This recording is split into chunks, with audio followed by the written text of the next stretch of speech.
How does the analysis of ancient languages help historians understand how societies communicate?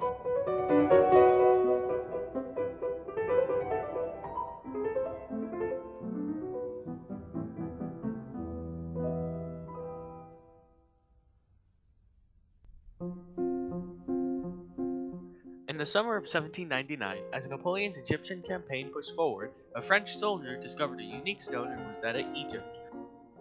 Recognizing its importance, the stone was then intended to be transported to France for translation and scientific examination. The French wanted to decrypt the Rosetta Stone, but the British took it as a spoil of war after the French surrendered. Recognizing the Greek inscriptions on the Rosetta Stone, linguists started trying to translate other blocks of text on the slab. The history of communication was changed forever in 1822 when the Rosetta Stone was translated, unlocking Egyptian hieroglyphs, revealing their record-keeping and communication systems.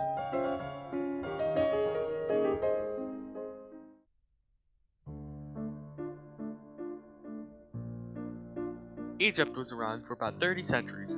There are three periods: the Old Kingdom, the Middle Kingdom, and the New Kingdom. The Old Kingdom began several centuries after Egypt's unification, where Upper Egypt conquered Lower Egypt. The Middle Kingdom is known for restoring order for a short time. This era went on for about 400 years. The New Kingdom lasted for about 500 years and is mainly the era of art, artifacts, and architecture. Egypt was conquered by Greece around 332 BC, and then was reconquered by Rome in 30 BC. The Rosetta Stone was found on July 19, 1799. The stone was written around 196 BC and was one fragment of a larger message called a stele. The stone was discovered by a French soldier while Napoleon was conquering Egypt. The writing on the stone is an official message called the King's Decree. It is 45 inches tall, 28 inches wide, and weighs about 1,500 pounds. The Rosetta Stone, as we see it today, is a carved slab of stone engraved in hieroglyphs. The stone allowed historians and linguists to decipher the Egyptian Demotic and Egyptian hieroglyphic scripts. This stone has copies of this decree in the Egyptian hieroglyphic, Egyptian Demotic, and ancient Greek writing systems. The reason for this takes us back about 150 years before the Rosetta Stone was written. Alexander the Great was beginning his great military campaign. Starting in Macedonia, over the coming years he united Greece and conquered all of the Persian Empire, including Egypt.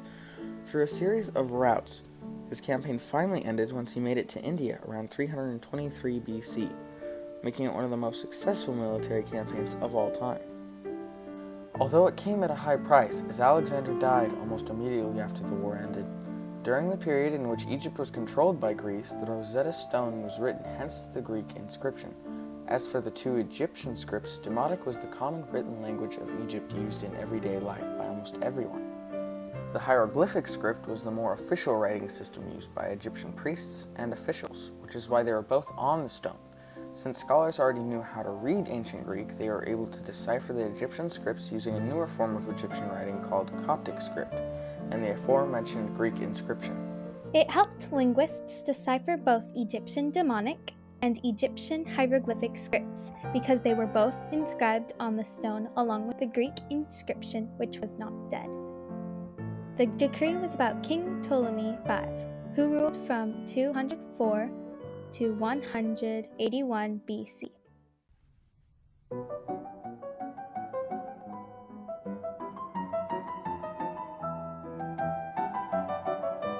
Thomas Young was a British polymath born on June 13, 1773, and made some of the first steps in the decipherment of the Rosetta Stone.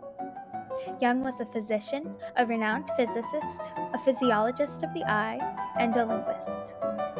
As a child, Young excelled at his studies, learning to read at the age of 2 and familiar in several languages at the age of 12.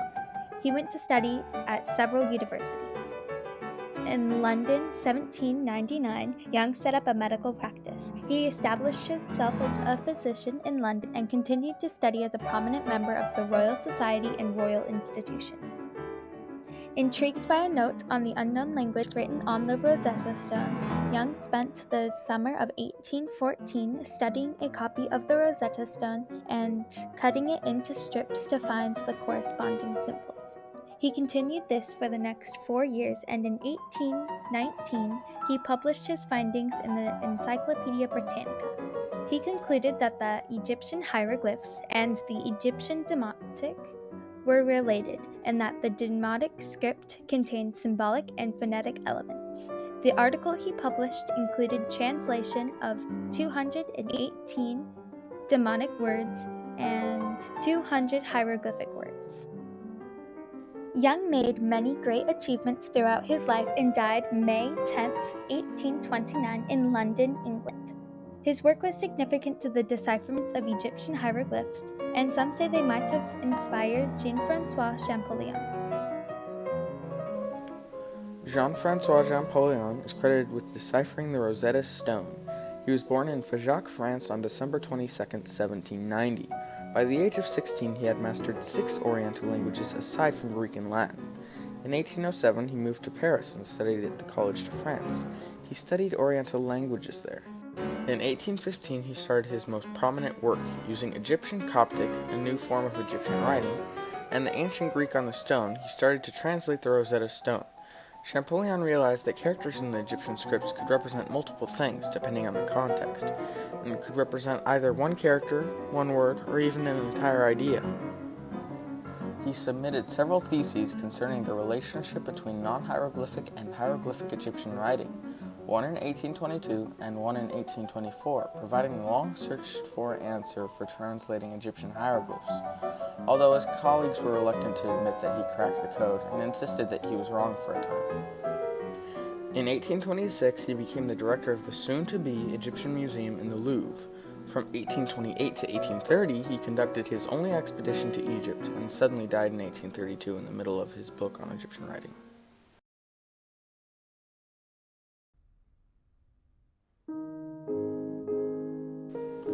Egypt isn't the only place a language has died. One of the more famous examples of this is Latin, which can still be read, however, none can speak it, although it has now transformed into the Romance languages. Another example of this is the Indus River Valley script, which is dead and still has not been decrypted.